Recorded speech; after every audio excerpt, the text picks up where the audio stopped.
전 세계에서 한국만큼 유일하다는 타이틀이 많은 국가가 또 있을까요?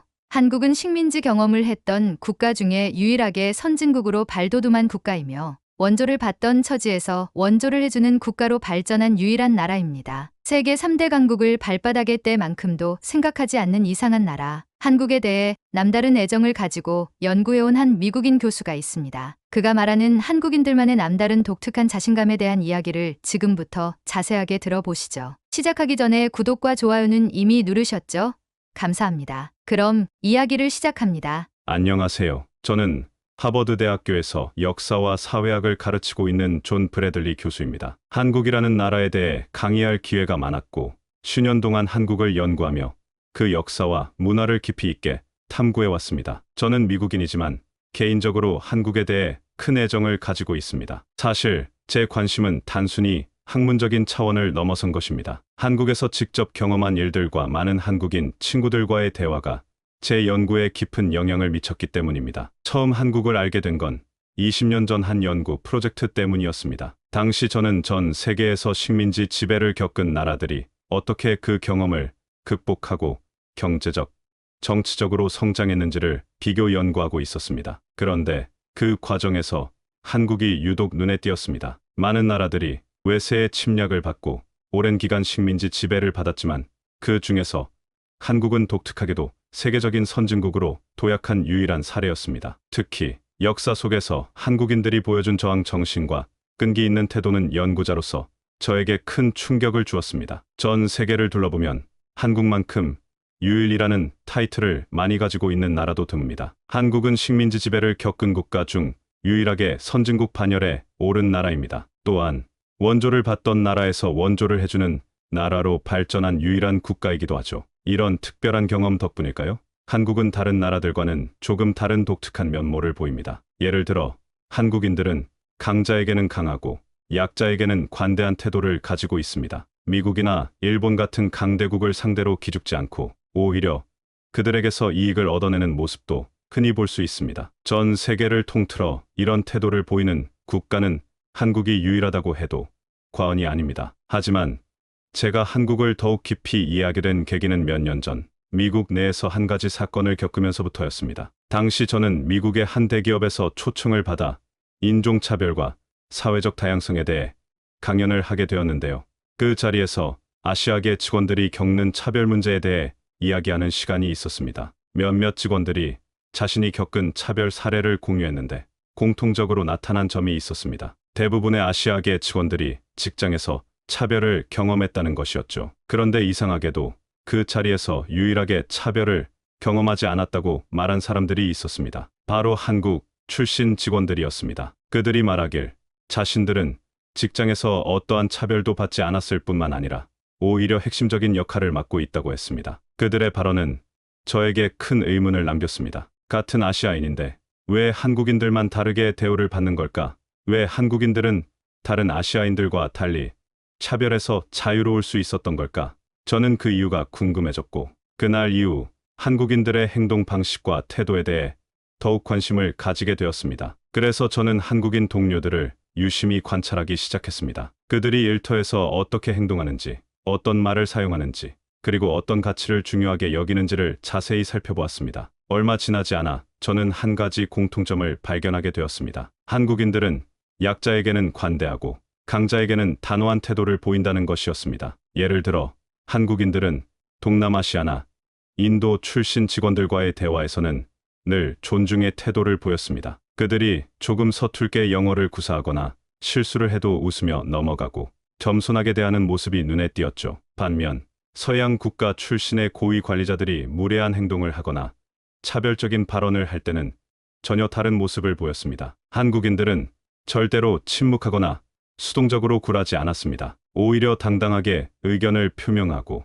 때로는 유머를 섞어 상대방의 무례함을 꼬집기도 했습니다. 그런데 흥미로웠던 점은 제가 관찰한 또 다른 아시아인 동료들, 특히 중국인 동료들과의 비교에서 더욱 뚜렷하게 드러났습니다. 중국인 동료들은 전형적으로 약자에게 강하고 강자에게 약한 태도를 보였는데요. 동남아시아나 인도 출신의 직원들을 자신들보다 약소국 출신이라고 생각하며 무례하게 대하는 경우가 많았습니다. 그런가 하면 서구권 강대국 출신의 관리자들에게는 늘 아첨하고 잘 보이려 애쓰는 모습이었죠. 심지어 자신들이 무시당하는 상황에서도 비굴한 태도를 유지하는 경우가 많았습니다. 이런 차이를 보며 저는 큰 흥미를 느꼈습니다. 왜 한국인들은 강자에게 굴하지 않고 당당하게 맞서는 반면 중국인들은 그렇게 하지 못할까? 이 차이는 어디서 오는 걸까? 저는 한국인들의 자신감의 근원이 궁금해졌고 이를 더 깊이 연구하기 시작했습니다. 그 모습을 보며 저는 그들의 태도가 단순히 개인적인 성격이나 기질의 문제가 아니라 역사 속에서 형성된 민족적 특성이라는 결론을 내리게 되었습니다. 한국인들은 역사적으로 수많은 외세의 침략과 억압을 겪었지만 단 한 번도 자신들의 정신을 꺾은 적이 없었습니다. 그들은 지배를 당하면서도 늘 저항했고 끝까지 자신의 문화를 지키며 독립을 위해 싸웠습니다. 그리고 그 정신이 현대 한국인들에게도 그대로 이어져 내려온 것입니다. 이러한 한국인의 정신은 단순히 역사적인 이야기로만 끝나지 않습니다. 오늘날에도 한국 사회는 불의에 굴하지 않는 저항 정신을 여실히 보여주고 있습니다. 특히 최근 몇 년간 한국에서 벌어진 여러 정치적, 사회적 사건들을 통해 전 세계가 한국인의 강한 정신을 목격하게 되었습니다. 저는 이 점이 매우 인상 깊었습니다. 그래서 오늘 이 자리에서 여러분과 함께 한국인들이 왜 강자에게 굴하지 않고 불의에 타협하지 않는 민족적 특성을 가지게 되었는지 그 역사적 배경을 이야기하고자 합니다. 또한 이 정신이 어떻게 현대 사회에서도 이어지고 있는지를 살펴보겠습니다. 한국인의 이 특성은 단순히 그들만의 이야기로 끝나지 않습니다. 전 세계인들에게 중요한 교훈을 주고 있습니다. 불의와 타협하지 않고 정의를 지키려는 정신, 그리고 강자에게도 당당하게 맞설 수 있는 자신감은 우리 모두가 배워야 할 가치입니다. 한국인들의 이러한 자신감과 불굴의 정신은 결코 현대에 갑자기 생겨난 것이 아닙니다. 역사를 살펴보면 한국은 수많은 외세의 침략과 억압 속에서도 절대 굴하지 않고 끝까지 싸워왔습니다. 특히 일제강점기 동안 한국인들이 보여준 저항 정신은 세계 어느 나라에서도 보기 힘든 사례입니다. 1900년대 초 일본은 한국을 식민지로 삼고 언어와 문화를 말살하려 했습니다. 그러나 한국인들은 이에 굴하지 않았습니다. 한국어 사용이 금지되고 학교에서조차 일본어로 수업을 들어야 하는 상황 속에서도 사람들은 몰래 모여 한국어를 배우고 역사 이야기를 나누었습니다. 또한 독립운동가들은 목숨을 걸고 저항했습니다. 안중근 의사와 윤봉길 의사의 의거는 단순한 폭력 행위가 아닌 체계적이고 전략적인 저항의 일환이었습니다. 그들은 일본의 주요 인사를 암살하고 전 세계에 한국의 독립 의지를 알렸습니다. 윤봉길 의사의 의거가 특히 인상 깊었던 이유는 그의 행동이 중국의 장제스 주석에게도 큰 영향을 미쳤기 때문입니다. 윤봉길의 결단력과 희생은 중국 지도자들로 하여금 한국인을 존경하게 만들었고 이를 계기로 중국은 한국의 독립운동을 적극 지원하기 시작했습니다. 그런데 한국과 중국이 일본의 침략에 어떻게 대응했는지를 비교하면 두 나라의 차이가 더욱 두드러집니다. 일본이 중국을 침략했을 때 중국인들은 공포에 사로잡혀 무기력하게 당하기만 했습니다. 수천만 명이 희생되었지만 제대로 된 저항조차 하지 못했습니다. 반면 한국인들은 일본이 자신들을 지배하는 수십 년 동안 끊임없이 저항했습니다. 농기구를 무기 삼아 싸우고 게릴라전을 펼치며 침략자들을 괴롭혔습니다. 일본군은 한국인들의 끈질긴 저항과 강인한 정신력에 점점 두려움을 느끼게 되었고 시간이 갈수록 한국으로의 파견을 꺼리게 되었다고 합니다. 한국인들의 이러한 저항 정신은 단순한 애국심을 넘어 가족과 나라를 지키겠다는 강한 의지에서 비롯된 것이었습니다. 일본군은 고문과 억압을 통해 한국인들의 정신을 꺾으려 했지만 그럴수록 한국인들의 저항은 더욱 거세졌습니다. 결과적으로 일본은 한반도에서 큰 이득을 얻지 못한 채 물러설 수밖에 없었죠. 저는 이러한 역사를 알게 되면서 왜 한국인들이 강자에게 굴하지 않고 자신감을 가질 수밖에 없는지를 이해하게 되었습니다. 한국은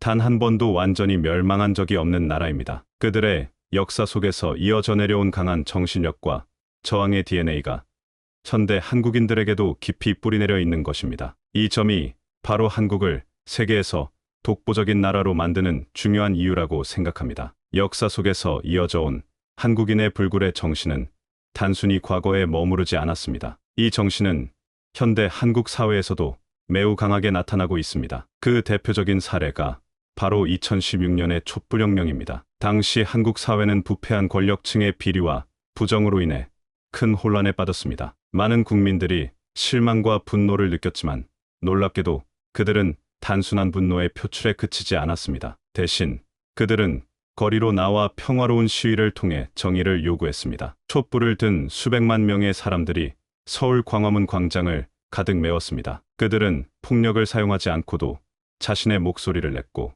결국 부패한 정권을 무너뜨리고 새로운 시대를 열었습니다. 이 과정에서 한국 국민들은 불의에 타협하지 않는 정신과 끝까지 싸우는 의지를 다시 한번 세계에 보여주었습니다. 많은 외국 언론은 이 촛불혁명을 두고 역사상 가장 평화롭고 성공적인 시민혁명이라고 평가했습니다. 특히 시위 과정에서 단 한 건의 폭력 사건도 발생하지 않았다는 점은 전 세계적으로 큰 주목을 받았습니다. 한국인들은 단순히 정의를 외치는 것에 그치지 않고 구체적으로 정의를 실현해내는 능력을 보여주었습니다. 촛불혁명은 단순한 정치적 사건이 아니라 한국인의 정신을 상징하는 중요한 사례입니다. 그들은 부패한 권력 앞에서 침묵하지 않았고 정의가 실현될 때까지 끝까지 싸웠습니다. 이러한 모습은 역사 속에서 이어져 온 불굴의 정신이 현대 사회에서도 여전히 살아있음을 보여주는 증거입니다. 이렇듯 한국인은 과거에도 그리고 현재에도 불의에 굴하지 않고 정의를 실현하기 위해 끝까지 싸우는 민족입니다. 그리고 이러한 정신은 앞으로도 계속해서 이어질 것입니다. 한국인들의 불굴의 정신과 자신감은 단순히 국내 문제에 국한되지 않고 국제사회에서도 강하게 나타나고 있습니다. 특히 한국은 미국, 중국, 일본 같은 강대국들 사이에서 자신의 목소리를 내며 자국의 이익을 지키는데 매우 능숙한 나라로 평가받고 있습니다. 이 모습은 단순한 정치적 전략이 아니라 오랜 역사 속에서 형성된 자신감의 표현입니다. 대표적인 사례 중 하나가 한미 FTA 협상입니다. 당시 많은 전문가들은 한국이 미국이라는 경제 강국과 협상에서 밀릴 것이라고 예측했습니다. 하지만 결과는 정반대였습니다. 한국은 자국의 유리한 조건을 이끌어내는 데 성공했고 미국조차도 한국과의 협상이 만만치 않았음을 인정했습니다. 이 협상 과정에서 한국이 보여준 당당함과 논리적인 태도는 국제사회에서 큰 주목을 받았습니다. 또한 최근 몇 년간 한국은 국제기구에서의 발언권을 강화하며 자신의 입장을 분명히 밝혀왔습니다. 특히 유엔에서의 발언과 국제협정 체결 과정에서 한국의 논리적이고 일관된 태도는 많은 국가들에게 깊은 인상을 주었습니다. 한국은 더 이상 과거의 약소국이 아니라 세계 무대에서 당당하게 자신을 표현하는 나라로 자리 잡았습니다. 한국의 이러한 자신감은 경제와 외교뿐만 아니라 문화와 기술 분야에서도 강하게 드러나고 있습니다. 한국의 K-팝, 드라마, 영화는 전 세계적으로 큰 인기를 끌고 있으며 많은 사람들에게 한국의 문화적 영향력을 느끼게 하고 있습니다. 특히 봉준호 감독의 영화 기생충이 아카데미 시상식에서 주요 부문을 휩쓴 것은 단순한 영화상의 수상이 아니라 한국이 문화적으로도 세계를 선도할 수 있음을 보여준 사건이었습니다. 이와 같은 한국의 자신감은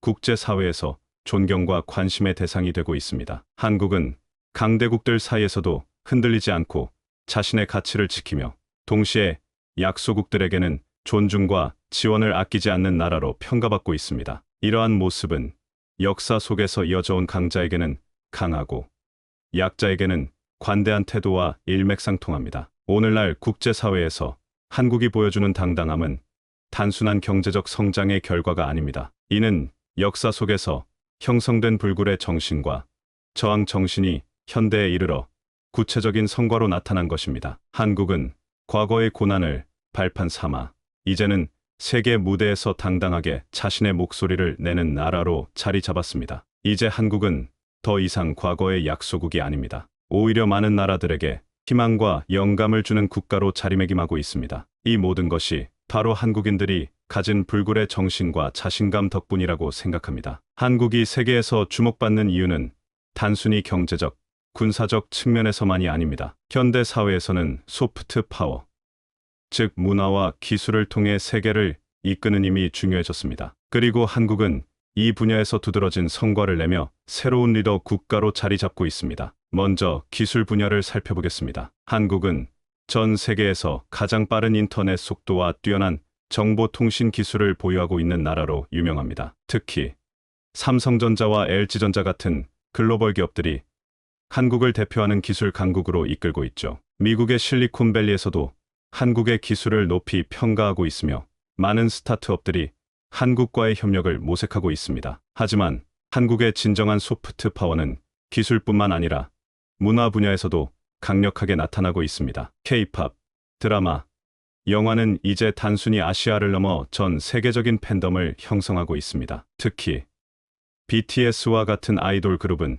전 세계 젊은 세대에게 큰 영감을 주고 있으며 그들의 메시지는 단순한 음악을 넘어 희망과 자신감을 전달하는 중요한 수단이 되고 있습니다. 이처럼 한국은 이제 단순한 경제 성장의 국가를 넘어 전 세계적으로 문화와 기술을 통해 영향력을 행사하는 소프트 파워 강국으로 자리 잡았습니다. 이는 한국이 가진 독창적인 문화와 끊임없는 혁신 정신이 만들어낸 결과입니다. 오늘날 많은 나라들이 한국의 이러한 소프트 파워에 주목하고 있으며 한국과의 협력을 강화하려고 노력하고 있습니다. 과거에는 경제적 원조를 받던 나라가 이제는 전 세계의 문화적, 기술적 영향을 주는 나라로 변모한 것입니다. 이것이 바로 한국이 가진 독특한 자신감의 또 다른 표현입니다. 결과적으로 한국은 이제 단순한 경제적 강국을 넘어 문화와 기술을 통해 세계를 이끄는 나라로 자리매김하고 있습니다. 한국의 이러한 소프트 파워는 앞으로도 계속해서 전 세계 사람들에게 희망과 영감을 줄 것이라고 생각합니다. 최근 한국은 또 한 번의 큰 도전에 직면했습니다. 비상계엄 사태로 인해 국내외적으로 혼란이 일었고 많은 사람들이 한국의 미래를 우려하기 시작했습니다. 하지만 역사적으로 보았을 때 한국은 이러한 위기 상황을 극복하는 데 매우 능숙한 나라입니다. 이번 상황에서도 한국인들은 특유의 냉철함과 공동체 정신을 발휘하며 위기를 수습하고 있습니다. 특히 한국인들은 위기 속에서 갈등을 평화적으로 해결하는 방법을 선택했습니다. 과거의 촛불혁명에서 보여준 것처럼 이번에도 폭력적인 방법이 아닌 대화와 협력을 통해 문제를 해결하려는 노력이 돋보였습니다. 정부와 시민사회, 언론이 서로 다른 의견을 조율하며 더 나은 방향으로 나아가기 위한 방법을 모색하고 있습니다. 흥미로운 점은 이러한 과정에서 한국의 젊은 세대가 주도적인 역할을 하고 있다는 것입니다. 이전 세대가 겪은 고난을 기억하며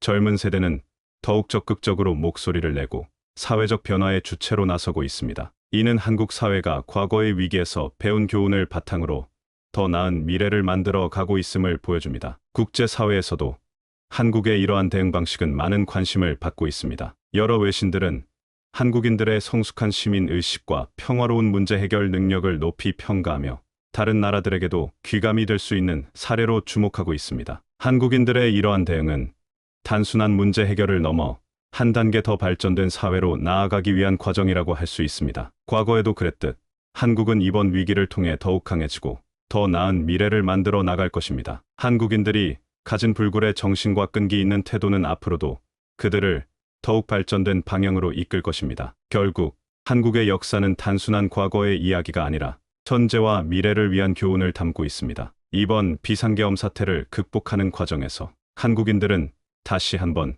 세계에 희망과 영감을 주는 나라로 자리매김할 것입니다. 저는 한국이 앞으로도 이러한 정신을 바탕으로 더 나은 세상을 만들어 나갈 것이라고 믿습니다. 한국의 미래는 밝고 그 중심에는 강인한 한국인들의 정신이 있을 것입니다. 존 브래들리 교수님의 한국에 대한 깊은 통찰과 애정에 많은 감동을 느끼게 되는데요. 한국인들이 보여주는 강자에게 굴하지 않고 약자에게 관대한 태도는 세계적으로도 매우 독특한 특성으로 평가받고 있습니다. 이 이야기를 통해 여러분도 한국의 역사를 새롭게 바라보고 한국인들의 자신감과 끈기 있는 태도에서 많은 영감을 받으셨을 것이라고 생각합니다. 여러분은 어떠셨나요? 오늘도 이야기가 좋으셨다면 구독과 좋아요 부탁드립니다. 감사합니다.